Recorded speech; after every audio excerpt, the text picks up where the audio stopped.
चलिए स्टार्ट करते हैं एक नया topic, death of A partner. ठीक है, अब किसी पार्टनर की डेथ हो जाती है तो कौन कौन से अकाउंट्स बनेंगे, किस तरीके से उसको बनाया जाएगा, प्रॉफिट और लॉस कैसे निकाला जाएगा, इस वीडियो के अंदर आप डेथ ऑफ ए पार्टनर से रिलेटेड सारी इंफॉर्मेशन इकट्ठी करेंगे। ठीक है, आपको मैं बताती हूँ कि डेथ ऑफ ए पार्टनर में डिसीज पार्टनर अकाउंट कैसे बनाते हैं। ओके, स्टार्ट करते हैं। मैंने एक एग्जाम्पल के साथ स्टार्ट किया इस क्वेश्चन को। क्या कह रहे हैं यहाँ पर कि मान लीजिए 3 पार्टनर्स थे हमारे फर्म के अंदर, ए, बी एंड सी। उनकी प्रॉफिट शेयरिंग रेशियो थी 2, 2 एंड 1। ओके, 30 जून को बी की डेथ हो जाती है। मैंने बी को राउंड किया हुआ है। बी की क्या हो जाती है? डेथ हो जाती है। कब डेथ हो रही है उसकी? 30 जून को। अब देखो, डेथ तो कोई सर्टेन नहीं होती ना कि कब होगी। उसकी डेथ हो जाती है 30 जून को। अप्रैल पूरा उसने काम किया, मई पूरा उसने काम किया, जून पूरा उसने काम किया। ठीक है, 3 महीने उसने फर्म में टाइम स्पेंड किया है, अपनी तरफ से एफर्ट्स किए हैं। 3 महीने में जो भी प्रॉफिट और लॉस होगा उसमें से भी उसको शेयर मिलेगा। ठीक है, तो जब एक पार्टनर की डेथ हो जाती है तो हम ये उसका बैलेंस निकालते हैं कि उसका कितना कैपिटल अकाउंट का बैलेंस था, और वो सारा का सारा बैलेंस हम उसके एग्जीक्यूटिव अकाउंट में ट्रांसफर कर देते हैं। क्लियर? तो चलो अकाउंट कैसे बनाना है। सिर्फ उसी पार्टनर का अकाउंट बनाने के लिए आएगा जिसकी डेथ हुई है। ये चीज़ ध्यान रखनी है, बोर्ड के अंदर यही क्वेश्चन आता है कि डिसीज पार्टनर कैपिटल अकाउंट बनाएंगे। तो मैं यहाँ बना रही हूँ बी की कैपिटल अकाउंट। देखो, कैपिटल अकाउंट का रूल क्या है कि क्रेडिट साइड आएगा सारी प्लस आइटम जिससे कैपिटल इंक्रीज हो रही है, डेबिट साइड आएगी सारी माइनस आइटम जिससे कैपिटल डिक्रीज हो रही है। अब पार्टनर को क्या क्या मिलेगा वो आपने कहाँ दिखाना है? Credit side. पार्टनर से क्या क्या लिया जाएगा वो सब कहाँ जाएगा? Debit side. और लास्ट में हमें निकालना है इस अकाउंट का बैलेंस। ठीक है, अब क्रेडिट साइड देखिए क्या क्या आएगा। सबसे पहले आएगा कैपिटल का बैलेंस, बैलेंस शीट से आप वो पिक कर लेंगे। उसके बाद आएगा interest on capital. Interest on capital कैसे चार्ज करना है? कैपिटल का बैलेंस आपको जितना दिया हुआ है उसके ऊपर रेट अपॉन 100 और देन उसको आप मल्टीप्लाई करोगे 3/12 से। ये मंथ बेसिस पर निकालना है। ठीक है, नेक्स्ट जो अनडिस्ट्रीब्यूटेड रिजर्व्स होंगे उसमें से उसका शेयर। क्लियर?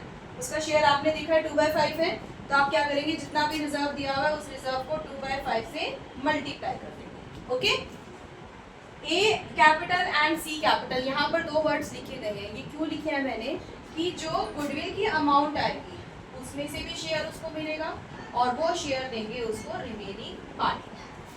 कुछ अमाउंट देगा ए और कुछ अमाउंट देगा सी। ये डिपेंड करते हैं उनकी गेनिंग रेशियो के हिसाब से। जो गेन कर रहा है गेनिंग पार्टनर जो है वो यहाँ पर पे करेगा। गेनिंग पार्टनर डेथ के बाद जो कॉन्टिन्यूइंग पार्टनर है उसमें से जो गेन कर रहा है वो गुडविल की अमाउंट देगा डिसीज पार्टनर को, और उनका नाम हम यहाँ लिखेंगे और जितनी अमाउंट बन रही है वो अमाउंट हम यहाँ पर मेंशन करेंगे। Is this clear?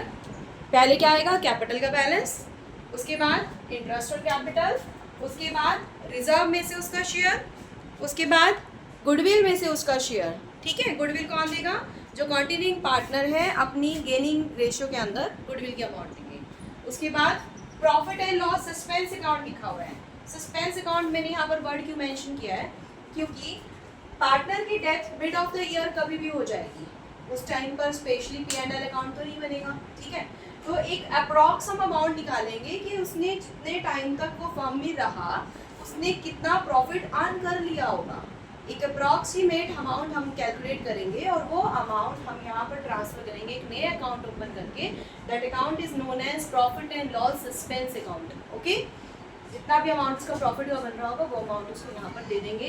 3 महीने बाद उस पार्टनर की डेथ हुई है तो ऑब्वियसली 3 महीने में फर्म ने कुछ ना कुछ अर्न किया होगा, उसमें से जो उसका शेयर बन रहा है वो हम यहाँ उसको दे देंगे। ठीक है, इसके बाद अगर कोई WCR का बैलेंस हो उसमें से उसका शेयर, प्रॉफिट एंड लॉस का बैलेंस शीट में पड़ा हो उसमें से उसका शेयर, बैलेंस शीट में जितने भी अनडिस्ट्रीब्यूटेड प्रॉफिट एंड लॉसेस होते हैं वो हमें पार्टनर्स को देने ही देने हैं, उसका शेयर उसको प्रोवाइड करना है। प्रॉफिट है तो आप किधर साइड दिखाएंगे? क्रेडिट साइड, और लॉसेज हैं तो वो किधर साइड आ जाएंगे? Debit side. Okay, debit side आप देख सकते हैं मैंने 2 नाम लिखे भी हुए हैं।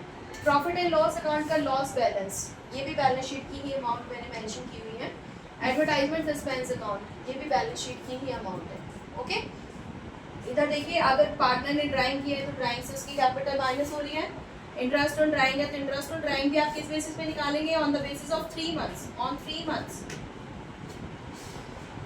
ठीक है। अच्छा, और फिर जो हमारा इस अकाउंट का अल्टीमेटली लास्ट बैलेंस होगा वो बैलेंस हमें उसके एग्जीक्यूटर अकाउंट के अंदर ट्रांसफर कर देना है। समझ आया? आप इसका एक स्क्रीनशॉट ले सकते हैं। डिसीज पार्टनर की कैपिटल अकाउंट में इससे ऊपर ट्रांजेक्शन्स नहीं आएंगी। जो जो ट्रांजेक्शन पेपर क्वेश्चन में आपको बताई जाएंगी सिर्फ आपने वो पोस्ट करना है। अब आगे मैं आपको करा रही हूँ कि profit and loss suspense account जो मैंने यहाँ पर क्रिएट किया है, ये प्रॉफिट हम कैलकुलेट कैसे करते हैं। ओके, इसको करते हैं आगे कि प्रॉफिट निकाला कैसे जाएगा। चलिए, अब प्रॉफिट उसकी डेट ऑफ डेथ तक, profit up to the date of death हम कैलकुलेट अगर कर रहे हैं तो देयर आर 2 मेथड्स। ठीक है, आपको क्वेश्चन में स्पेसिफिक होगा कि आपको कौन सा मेथड अप्लाई करना है।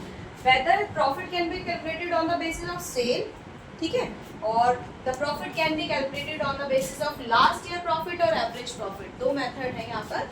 मैं फर्स्ट मेथड को आपको विद एग्जांपल एक्सप्लेन कर रही हूँ। से लास्ट ईयर फर्म ने सेल की थी 4 लाख रुपीज की। ठीक है, लास्ट ईयर फर्म ने प्रॉफिट अर्न किया था 1 लाख रुपीज का। 4 लाख की सेल और 1 लाख का प्रॉफिट। ठीक है, तो अगर सेल हम बात करें, सेल हमें दी हुई है कि 30 जून तक 2022, जिस दिन उसकी डेथ हुई थी तब तक की फर्म की सेल कितनी है? 1,20,000। तो आपको ये कैलकुलेट करना है कि इस 1,20,000 पर फर्म ने कितना अर्न कर दिया होगा। तो कैसे निकालोगे? देखो, प्रॉफिट निकालने का एक शॉर्टकट फॉर्मूला है। फॉर्मूला क्या है? लास्ट ईयर प्रॉफिट ऊपर लास्ट ईयर की सेल नीचे multiply by sale up to the date of death. इससे आप सिंपली निकाल सकते हो, बिल्कुल डायरेक्ट मेथड है ये। लास्ट ईयर का प्रॉफिट ऊपर, लास्ट ईयर की सेल नीचे, और सेल जो डेथ तक हुई है वो अलग। ठीक है, लास्ट ईयर का प्रॉफिट कितना था जी? 1 लाख रुपीज का। लास्ट ईयर की सेल कितनी थी? 4 लाख रुपीज की। और करंट ईयर की सेल कितनी है? 1,20,000 रुपीज की। ठीक है, तो डायरेक्ट आपके पास आंसर आ जाएगा कि फर्म ने कितना प्रॉफिट अर्न किया है। 30,000 रुपीज का फर्म ने प्रॉफिट अर्न किया है। कब तक? जब तक उसकी डेथ हुई है। Last year profit divide by last year sale into sale up to the date of death. अब ये जो 30,000 का प्रॉफिट है ना, it is a firm's earning, ये फर्म की अर्निंग है। हमें निकालना है बी का शेयर। अब इसके बाद हम निकालेंगे यहाँ से बी का share. B share in profit. Profit में उसका शेयर कितना है? 30,000 फर्म ने अर्न किया है, उसका शेयर था 2/5। ओके, 2/5। तो यहाँ से अमाउंट आ जाएगी कि 12,000 जो है वो बी की अर्निंग है, और ये अमाउंट हम ट्रांसफर कर सकते हैं profit and loss suspense account से। करें आगे? ये एग्जाम्पल आपको क्लियर है? तो चलिए अब आगे करते हैं। नेक्स्ट मेथड आपका क्या है? On the basis of last year profit या फिर एवरेज प्रॉफिट। अब हम लेते हैं लास्ट ईयर का प्रॉफिट। 2 मेथड है ना हमारे पास। हमें दे रखा है लास्ट ईयर का profit, only this information is given, और आपको कहते हैं जी ये निकालो कि 30 जून तक का प्रॉफिट कितना होगा और उसमें से बी का शेयर कितना होगा। ठीक है, अगर लास्ट ईयर फर्म ने 1 लाख रुपए कमाया है, ठीक है, तो हम निकालते हैं प्रॉफिट फॉर 3 मंथ्स। 3 महीने के बाद तो उसकी डेथ हो गई थी। 1 लाख रुपीज फर्म ने अर्न किया था, 3 मंथ्स में कितना अर्न किया होगा? 25,000 रुपीज। ये प्रॉफिट किसके लिए है? ये फर्म के लिए प्रॉफिट है। अब हम निकालेंगे बी का share. B share in profit. B का शेयर कितना हो जाएगा? 25 फर्म की अर्निंग है, बी की अर्निंग है 2/5, तो आंसर कितना आ गया? 10,000 रुपीज। ऐसे भी आप कैलकुलेट कर सकते हैं। आपको क्वेश्चन में पढ़ना है, क्वेश्चन में इंफॉर्मेशन क्या है उसको यूज करना है। ठीक है, मैंने आपको दोनों मेथड समझा दिए कि प्रॉफिट कैलकुलेट करने के लिए दो मेथड होते हैं। आपको क्वेश्चन में समझना है कि क्वेश्चन में क्या कह रहे हैं और उसी के बेसिस पर आपको कैलकुलेशन करनी है। ठीक है, ये मैंने लिया था लास्ट ईयर का प्रॉफिट। लास्ट ईयर के प्रॉफिट के साथ साथ एक पॉइंट और आता है, अगर एवरेज प्रॉफिट आ जाए। एवरेज प्रॉफिट में आपको 1 साल का प्रॉफिट नहीं दिया होगा, वहाँ आपको 2-3 सालों का दिया होगा। आपको दे दिया जी 2019 का ले लेते हैं हम यहाँ पर। 2019 में फर्म कितना अर्न कर रही थी, 2020 में कितना कर रही थी, 2021 में कितना कर रही थी और 2022 में कितना कर रही थी। हमें 4 सालों का प्रॉफिट मिल गया। एक बार अर्न किया फर्म ने 60,000, नेक्स्ट ईयर फर्म ने अर्न किया 80,000, उसके बाद फर्म ने अर्न किया 50,000। ठीक है, और उसके बाद फर्म ने अर्न किया अगेन 50,000। 4 इयर्स का प्रॉफिट दे दिया। आप क्या करेंगे, पहले इसको प्लस करेंगे, प्लस करके कितना आ गया 2,40,000। ठीक है, 2,40,000 को आप इसको 4 से डिवाइड करेंगे। 4 से डिवाइड करने के बाद हमारे पास क्या आ जाएगा, 4 से डिवाइड करके आंसर क्या आ गया हमारे पास 60,000। इसका मतलब एवरेज प्रॉफिट हमारे लिए कितना है 60,000 है। तो वही एवरेज से हम क्या निकालेंगे, प्रॉफिट फॉर 3 मंथ्स। अगर एवरेज प्रॉफिट 60,000 है तो 3 मंथ्स में फर्म ने कितना अर्न किया होगा, दैट इज 15,000। ठीक है, और फिर हम निकालेंगे बी का शेयर। बी का शेयर कितना आ जाएगा, 15,000 को हम करेंगे 2/5 से मल्टीप्लाई और हमारा आंसर क्या होगा 6,000। ओके, तो ऐसे प्रॉफिट कैलकुलेट करने के लिए आपको पर्टिकुलर क्वेश्चन में पढ़ना है कि हमारे पास इंफॉर्मेशन क्या है, हमें प्रॉफिट किस मेथड से कैलकुलेट करना है और उसके बाद वही मेथड आप अप्लाई करके प्रॉफिट निकाल सकते हैं। अब एक सबसे इम्पॉर्टेंट पॉइंट आपको कराने जा रही हूँ कि प्रॉफिट जब हम कैलकुलेट करते हैं तो कैपिटल अकाउंट में पोस्ट करने के 2 तरीके हैं। आपने बी की कैपिटल अकाउंट बनाया, ठीक है, जो प्रॉफिट हमारा आ रहा है या तो हम उसके लिए ओपन करेंगे profit and loss suspense account, या फिर हम ये एंट्री करेंगे पार्टनर्स के नाम से, रिमेनिंग पार्टनर्स के नाम से, A capital account and C capital account. ठीक है, इसको बिल्कुल अच्छे से क्लियर कर लीजिए कि कहां पर किस सिचुएशन में P and L suspense account आएगा और किस सिचुएशन में पार्टनर्स के नेम आएंगे। ठीक है, 2 अलग अलग क्वेश्चंस में आपको अलग अलग कंसेप्ट मिलेंगे ये प्रॉफिट को ट्रांसफर करने के लिए।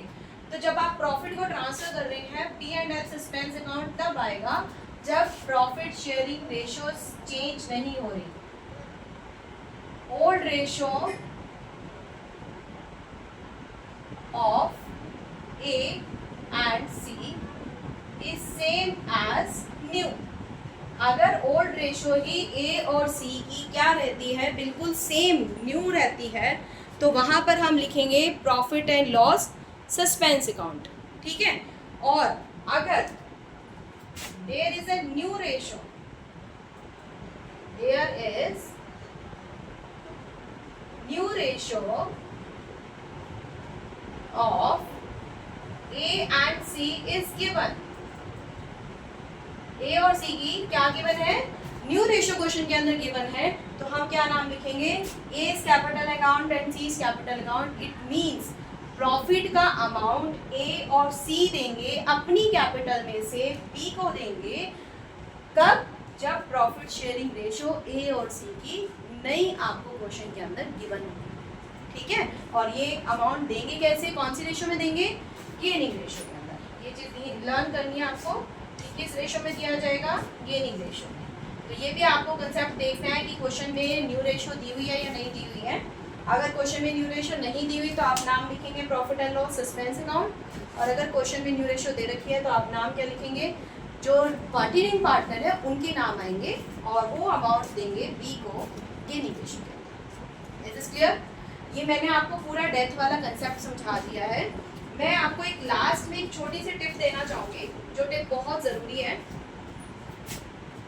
द मोस्ट इम्पॉर्टेंट पॉइंट जो एक कंफ्यूजन क्रिएट करते हैं बच्चों के माइंड में कि हम मंथ्स को कहाँ पर अप्लाई करते हैं। हमने कहा कि 30 जून के बाद 30 जून को उसकी डेथ हो गई, तो हमने देखा कि हमें कई जगह पर ना 3 मंथ्स को कंसिडर करना है कि 3 मंथ्स के बाद डेथ, ठीक है।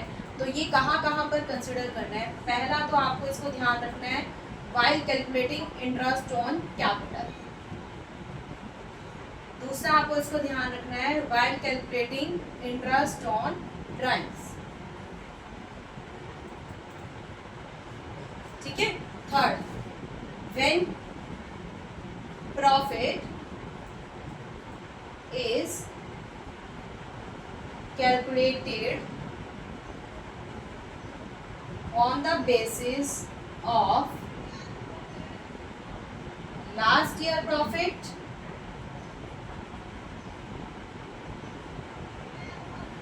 और एवरेज प्रॉफिट।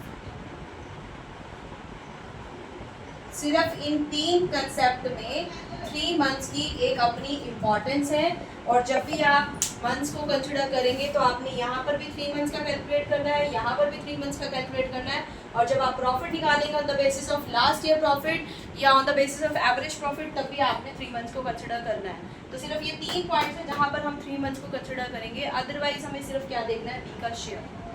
क्लियर? और ए और सी की गेनिंग रेशियो कहाँ कहाँ पर यूज होगी? एक तो आपकी यूज होगी गुडविल की कैलकुलेशन के लिए, गुडविल के अमाउंट पोस्ट करने के लिए, और एक आपका यूज होगा जब आपको ए और सी की न्यू रेशियो दी हुई है तो प्रॉफिट की कैलकुलेशन। सिर्फ 2 कंसेप्ट हैं आपके जहाँ पर गेनिंग रेशियो यूज होगी, और 3 कंसेप्ट आपके ऐसे हैं जहाँ पर आपको 3 मंथ्स को कंसिडर करना है। मैंने डेथ का ओवरऑल कंसेप्ट आपको इस एक वीडियो के अंदर एक्सप्लेन कर दिया है। अगर आपको वीडियो पसंद आती है तो प्लीज़ लाइक करिए मेरी वीडियोस को, कमेंट कीजिए, ताकि मैं और भी यूज़फुल वीडियोस आपके लिए बना सकूं। ये वीडियोस चाहे वो हरियाणा बोर्ड का कोई स्टूडेंट हो, चाहे वो सीबीएसई बोर्ड का कोई स्टूडेंट हो, सभी के लिए यूज़फुल है। कोई दिक्कत आती है प्लीज़ कमेंट कीजिए, ताकि मुझे ये क्लियर हो सके कि मुझे आगे वीडियोज़ में क्या क्या चेंजेस लेकर आने हैं। इन वीडियोस के बेसिस पर आप कोई भी क्वेश्चन ट्राई करके देख लीजिए, डेथ का क्वेश्चन आपका निकल जाएगा। Okay then, bye bye, good luck.